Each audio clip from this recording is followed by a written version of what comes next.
안녕하세요. 백두산 금융연구소의 백두산입니다. 6월 13일 금요일 밤 10시 3분입니다. 오늘은 개인적인 사정으로 좀 바빠서 녹화가 늦었습니다. 주말엔 영상 녹화 쉴 거고요. 월요일 저녁에 뵙도록 하겠습니다. 하여튼 오늘 녹화가 좀 늦었으니까 좀 중요한 내용만 짧게 이야기하고 마칠게요. 어젯밤 미국이 상승 마감한 거 이런 건 지금 중요한 게 아닙니다. 그죠? 그러니까 제껴버리고 지금 중요한 건 이스라엘과 이란이 지정학적 리스크, 둘이 싸우고 있다는 게 시장에 악재로 작용하고 있다는 게 중요한 거죠. 새로운 의미 있는 악재가 좀 등장을 한 겁니다. 근데 일단 그게 뭐 미국의 경제가 어떻다든가 아니면 뭐 트럼프가 뭐 관세를 어떻게 한다든가 이 실질적으로 돈과 경제에 관련된 그런 이슈는 아니긴 합니다. 그죠? 이란과 이스라엘의 지정학적 리스크 이게 분명히 돈과 물론 연관이 없진 않겠지만은 직접적으로 미국 경제가 어쩌고 저쩌고 하고 뭐 그런 건 아니잖아요. 그죠? 이거는 어디까지나 이스라엘과 이란의 뭐 정치적인 이슈라고 볼 수가 있지 않겠습니까? 그죠?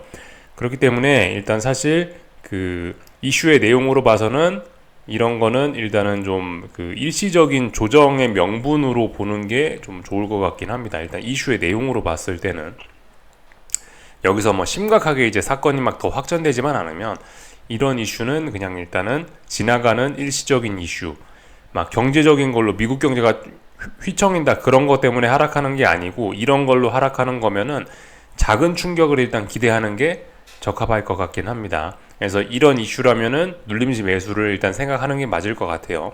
이슈에 관련된 이야기. 다만 근데 이게 지금 이제 낮 시간에 한국 증시는 이미 많이 얻어 맞았긴 했는데 오늘 밤 미국 증시가 아직 반영이 안 됐죠. 그죠? 오늘 밤 미국 증시에 본격적으로 이란과 이스라엘의 지정학적 리스크가 반영이 되고 또 그리고 이란과 이스라엘이 내일부터 갑자기 막 휴전을 하고 그럴 건 아니잖아요. 그죠? 내일도 또 미사일이 오갈 수 있고 뭐 이런 사건은 더 시간이 갈수록 악화될 수도 있습니다. 그죠? 그렇기 때문에 일단 이슈 자체는 그렇게 주식시장에 큰 악재라고 볼 수는 없는데 근데 어쨌든 이 아직 단기적인 이런 바닥이 확인된 건 아니기 때문에 그죠? 이 뭐든 바닥이 확인되고 나서 눌림시 매수를 하는 게 맞겠죠. 눌림시 매수가 정석적인 전략인데 이 지금 이슈가 나온 지 하루밖에 안 됐기 때문에 뭐 이런 이슈가 진행되면서 불확실성이 진행되면서 좀 더 며칠 동안은 더 빠질 수도 있다. 그죠?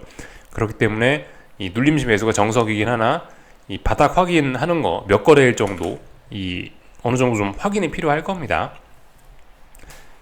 그래서 어쨌든 눌림시 매수가 정석적인 전략이고 이슈의 내용이나 이런 걸로 봤을 때 그리고 이슈가 계속해서 진행될 수 있기 때문에 좀 매수의 타이밍은 좀 더 기다려봐야 되지 않겠냐 일단 이런 이야기를 좀 드려봤습니다.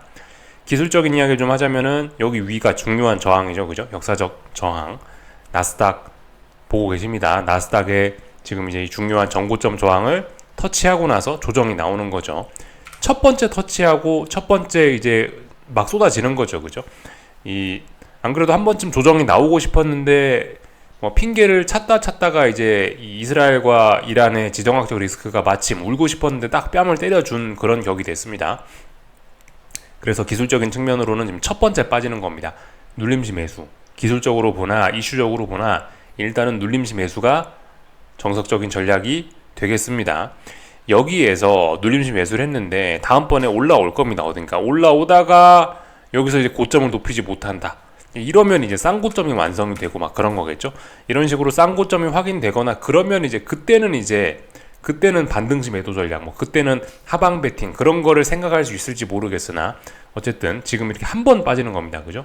이런 거는 기술적인 측면에서 보나 이슈적인 측면에서 보나 일단 뭐 충격이 뭐 그렇게 크지는 않을 것으로 기대하는 게 적당할 것 같고 그렇기 때문에 눌림시 매수를 생각하는 게 맞을 것 같습니다. 그래서 눌림시 매수를 했는데 어쨌든 또 한 번 삐끗 잘못하면 그때는 이제 추세적으로 잘못될 수 있다라고 이렇게 생각을 하는 게 맞겠죠. 지금은 일단 지난번 중기 단기적으로 워낙 강했던 시장의 어떤 급등 피로감에 대한 조정이 나타나는 거다. 그 조정의 핑계로는 전쟁 어떤 지정학적 리스크가 핑계로 활용이 됐기 때문에 일단 지금 같은 경우는 이런 조정은 매수로 받아야 된다. 지금 하락은 조정으로 봐야 된다. 이런 이야기 이래저래 드려봤습니다. 어쨌든 계속 말씀드리지만은 여기가 이제 역사적 중요한 저항이잖아요. 전고점 저항이잖아요. 그죠? 솔직히 이 눌림시 매수 전략이 맞긴 맞는데 계속해서 좀 보수적인 대응을 생각을 하셔야 됩니다.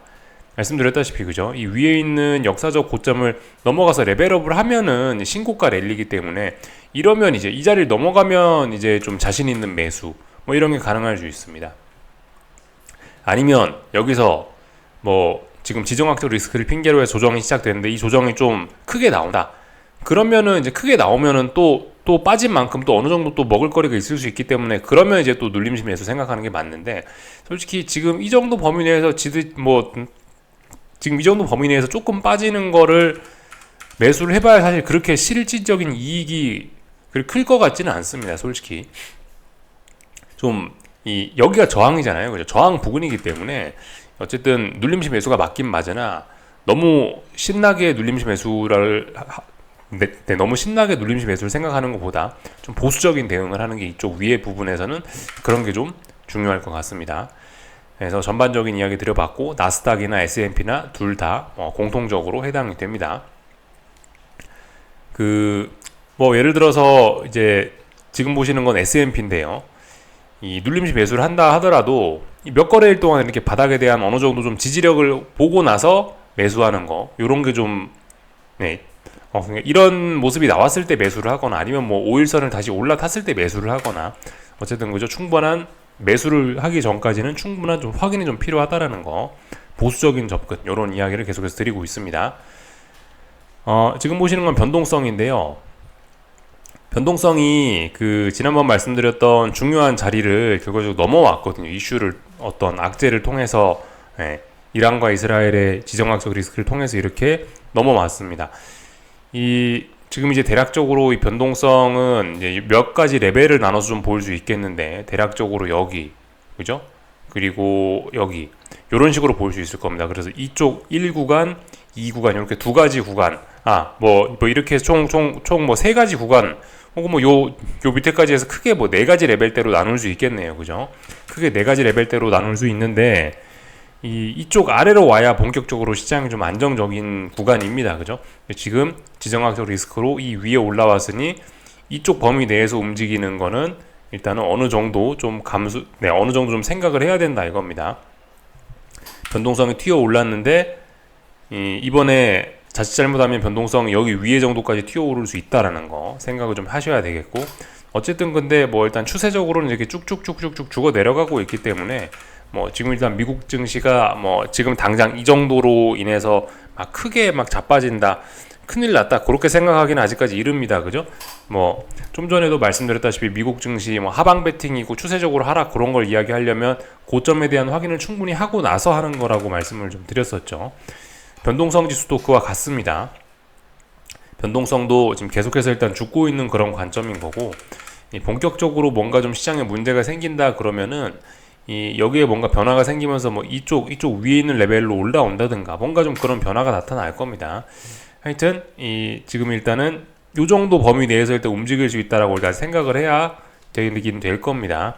근데 아무튼 요 범위 내에서 움직일 수 있는데 변동성 추종하는 ETF가 요까지 진짜 정말 이 위에까지 올라오느냐 아니면은 적당히 이 박스의 중간에서 다시 아래로 내리꽂느냐 이런 거에 따라서도 또 미국 증시의 어떤 장기 전망 어떤 뭐 중기적인 전망을 하는데 도움이 될 겁니다.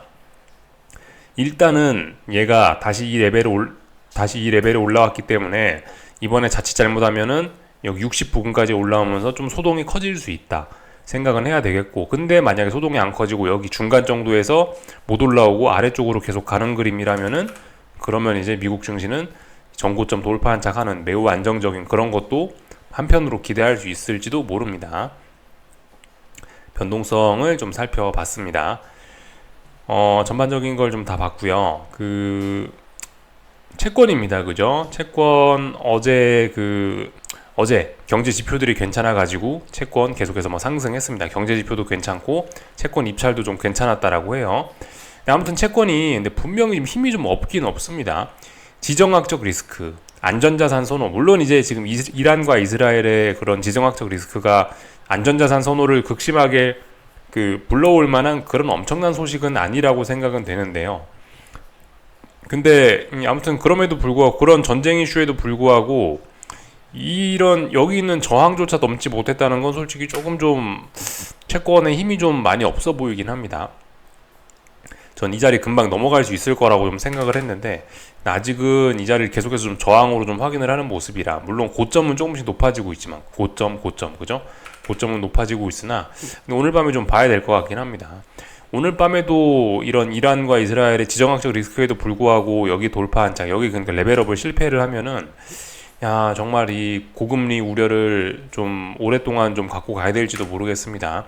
물론 이 정도에서 여기 이 범위 내에서 움직이는 건 주식시장에 영향은 없겠지만은 어쨌든 지금 이 자리를 여기를 빨리 넘어가느냐 못 넘어가느냐는 이거는 좀 앞으로 좀 중요하게 봐야 되는 그런 포인트라고 봅니다.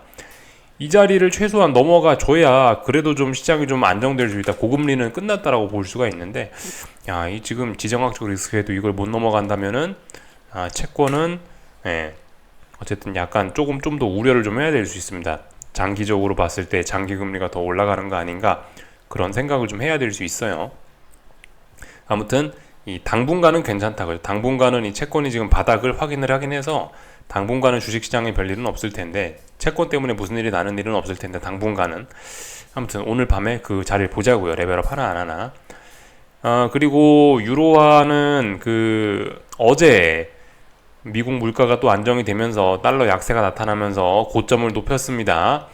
고점을 높이고 나서 차익 실현 매물이 나타났는데, 공교롭게도 오늘 그죠? 이란과 이스라엘의 그 지정학적 리스크가 터지면서 안전자산 선호가 약간 나타나면서 유로화 약세, 달러화 강세, 안전자산 선호가 약간 나타나면서 이런 모습 보였는데, 어쨌든 그럼에도 불구하고 이 위로 올라가는 이런 흐름, 그러니까 달러 약세의 추세적인 흐름은 막을 수가 없을 것 같습니다. 계속 진행되는 것으로 봐야 될 것 같습니다.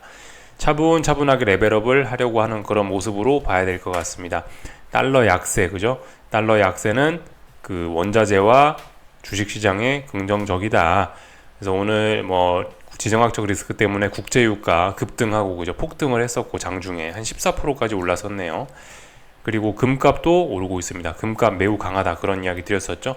금값 오늘 밤에 레벨업 시도하고 있네요. 요날 종가 중요하다는 말씀드렸습니다. 5월 7일 수요일에 시가, 5월 7일 수요일에 시가 돌파 한착하면은 레벨업이다, 신고가 랠리 시작할 수 있다 말씀드려봤습니다. 전반적인 내용들은 좀 다 봤고, 하여튼 국제 유가는 이게 박스권 정도 생각하는 게 맞겠죠, 그죠? 박스권 생각하는 게 맞을 것 같습니다.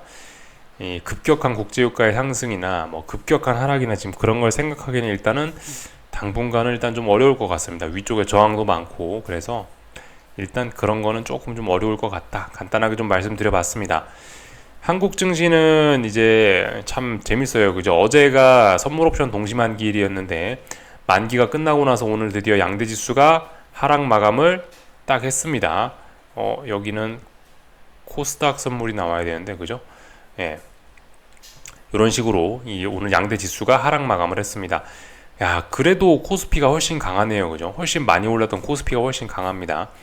코스피는 어떤가요? 지금 5일선 깼나요? 안 깼습니다. 코스피는요, 5일선을 안 깼어요. 이거 전형적으로 그냥 기간 조정의 가능성을 다 생각해야 됩니다. 단순히 상승 탄력 정도가 좀 둔화가 된 겁니다. 이 정도는요, 매우 강하다라고 볼 수가 있겠고요. 이 하방 베팅 그런 거 생각하시면 아직까지는 안 되겠습니다. 아직까지는 코스피 하방 베팅 그런 거 생각하실 때는 아니라고 보여집니다. 코스닥은 오늘 차이점이 있죠. 5일선을 깼습니다. 5일선을 깼지만 사실 5일선을 깨고, 그리고 여기 이쪽이 중요한 어떤 매물대입니다. 그죠? 직전 고점 매물대인데 이쪽 부근에서 좀 하락을 했기 때문에 코스닥은 모양이 조금 안 좋아졌습니다. 그죠? 모양이 좀 안 좋아졌는데 일단 눌림시 매수가 맞긴 맞습니다. 근데 지금 보시면은 어쨌든 코스피나 코스닥이나 이 눌림시 매수가 맞긴 맞는데 어쨌든 코스닥이 좀 훨씬 약하죠. 코스닥은 말씀드렸다시피 이 지수가 레벨업을 하긴 했는데 주도 업종, 주도 종목이 좀 눈에 띄게 이거다라고 하는 게 좀 잘 없어가지고 지금은 조금 좀 껄끄러운 그런 측면이 있긴 있습니다. 어쨌든 흐름은 좀 괜찮을 수 있긴 있는데, 지수 자체 흐름은 그래도 좀 괜찮을 수 있긴 있는데 좀 강하게 올라가기는 조금 좀 부담스러운 그런 게 좀 없지는 않습니다. 하여튼 그 눌림시 매수가 맞습니다. 그죠? 코스피, 코스닥 둘 다 눌림시 매수가 맞는데 어쨌든 근데 둘 다 그 말씀드렸다시피 지금 좀 이 보수적인 접근 그런 게 좀 필요할 것 같아요. 보수적인 접근. 그러니까 이 코스피를 예를 들어 뭐 지금 매수한다라고 치면은 이 단기 오버슈팅에 대한 피로감이 안 풀렸거든요. 조금 좀 그렇습니다. 조금 좀 그렇고요.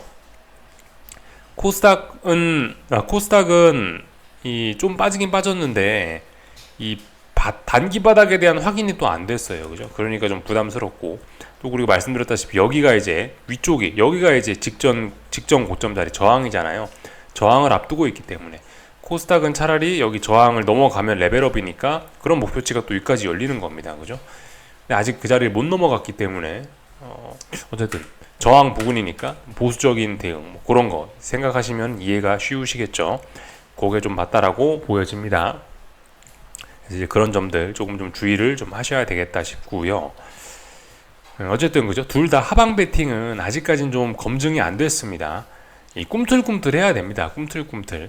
지금 사실 정석적인 관점에서는 코스피, 코스닥, 한국 증시 이렇게 강하기 때문에 이 정도 빠지면 다음날 어떤 강한 반등 이런 걸 좀 기대를 할 수 있긴 있습니다. 물론 이슈 진행되는 거에 따라 다르겠지만은 일단 그냥 단순히 그냥 기술적인 부분만 보면은 다음날 사실 뭐 아무런 이슈 없다고 하면 다음날 큰 반등을 뭐 기대하는 게 일단 자연스러운 상황이긴 한데 반등이 나왔을 때가 아니고 이제 앞으로 어떤 반등을 보이느냐에 따라서 여기서 이제 하방 베팅을 해야 될지 아니면 그냥 이제 뭐 기간 조정으로 옆으로 흘러갈지 이제 그런 거를 이제 좀 알 수가 있겠죠. 일단 지금 첫 번째 오늘 하루 한국 증시가 하락을 한 건데 이런 건 일단 너무 안 좋게 보면은 안 되겠습니다. 이런 거는 아직까지는 긍정적으로 좀 봐야 되겠습니다. 뭐 이 이야기는 전반적으로 다 비슷합니다. 뭐 삼성전자도 뭐 긍정적으로 봐야 되고 하이닉스도 긍정적으로 봐야 되고 전반적으로 다 긍정적으로 봐야 되는데 다만 그저 보수적인 접근 좀 필요합니다. 최근에 많이 올랐던 코스피 종목들 보수적인 접근 그죠? 그리고 다들 이제 이번에 어쨌든 오늘 공통적으로 나타난 거는 어쨌든 오늘 어떤 강력한 매도세가 나오면서 오늘 단기 고점을 확인한 거예요. 오늘 어떤 단기 고점들이 양대 지수나 주식 종목들에서 다 확인이 된 겁니다. 이 자리를 넘어가면 또 레벨업으로서 또 어떤 시세를 또 기대할 수 있겠죠. 당분간은 오늘 나온 음봉에 이 시가가 중요한 저항의 역할을 할 겁니다. 그래서 그 시가를 좀 잘 봐야 된다. 삼성전자도 그렇고 하이닉스도 그렇고 오늘 어떤 다들 단기 고점을 만드는 듯한 모습이니까 이거 그죠? 그 자리를 넘어가면은 이제 굉장히 또 다음 레벨을 또 기대를 할 수 있겠다. 이렇게 생각을 하셔야 되겠습니다. 오늘은 뭐 어쨌든 그 지정학적 리스크에 의해서 전반적으로 시장이 좀 다 안 좋았기 때문에 그냥 골고루 다 빠져가지고 뭐 제가 뭐 특별히 뭐 특정 종목에 대해서 뭐 할 이야기는 없는 것 같습니다. 전반적인 내용은 봤고 그 지정학적 리스크 때문에 그 원달러 환율이 좀 반등을 하긴 했는데 어쨌든 그죠? 달러 인덱스가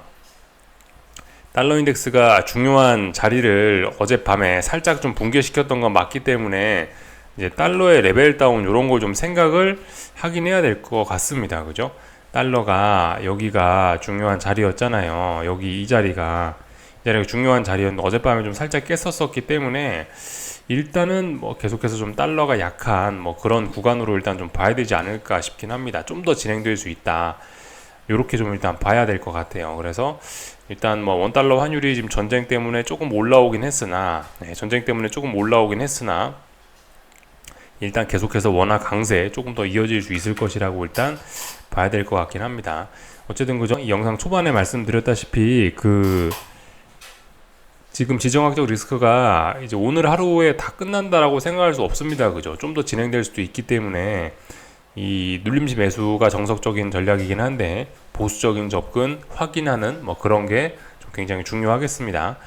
오늘 여기까지 하겠습니다. 궁금한 거 리플 남겨주시고 즐거운 주말 보내시고 월요일에 뵙겠습니다.